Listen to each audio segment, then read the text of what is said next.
Hi everyone, welcome to Things Lucy Reads. I'm Luce, and this is another wrap-up video.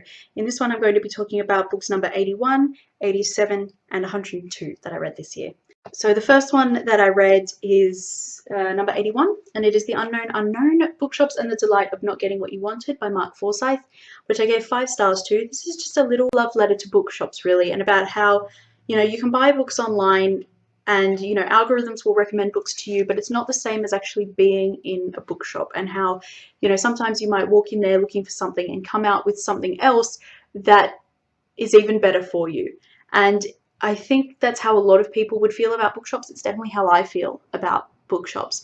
You know, just going in there and finding something that you didn't know existed, but that just is just that you love so much. Yeah, but I really enjoyed it. I would definitely recommend picking it up if you can. The next book that I read was The Vegetarian by Han Kang, which I can't show you because I borrowed it from the library, which I ended up giving 3 out of 5 stars to. It was very weird. It's this woman who all of a sudden decides that she wants to live a more plant-based life. So that starts with her stopping eating meat, which in South Korea is a very, very strange thing to do. They don't really not eat meat in South Korea. But she does that, and then that kind of progresses to her not eating anything, and then she ends up in an institution.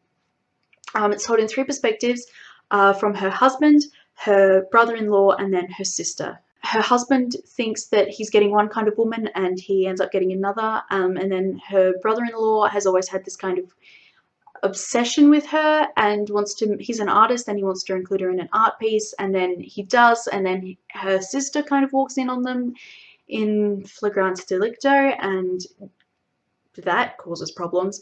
And then her sister is the last one available to take care of her when she's in this institution, because her parents have stopped talking to her, and by extension they've also stopped talking to her sister, and the sister has divorced her husband, and so has the main character. And yeah, it was a very strange book, and I'm not actually sure if I liked it because it was so strange, but probably definitely worth the read because it was really different and really unlike anything I read before. And it was either shortlisted or won the Man Booker Prize last year or this year, one of them. Anyway, definitely worth reading, but it was just very, very strange. And there's a pretty hefty list of trigger warnings, which I put on Goodreads, which I will link down below. So if any of those are not your jam, probably stay right away. And then the last book I read, book number 102, is Oh Joy Sex Toy, Volume 3 by Erica Moen and Matthew someone, I've forgotten his last name. I got this from NetGalley. It's a comic that reviews sex toys, but also books about sex, and talks about sexual infections. It's basically the sex ed that everyone needs but never got. But I wrote a review on Goodreads, so I will link that down below. And it's just really, really good, and I love it a lot, and it's really, really diverse. Involves a lot of talking about queer things as well.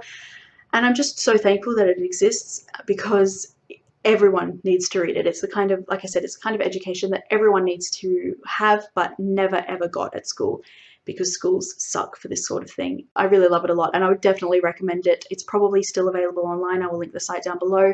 No matter who you are, no matter what you like, no matter what you look like, no matter what bits you have, you need to read it, because it's just so incredibly important for every person on the planet. And yeah, I gave it 5 stars and I really loved it. So that's all I have for you for this video, and I will see you in the next one. Bye everyone.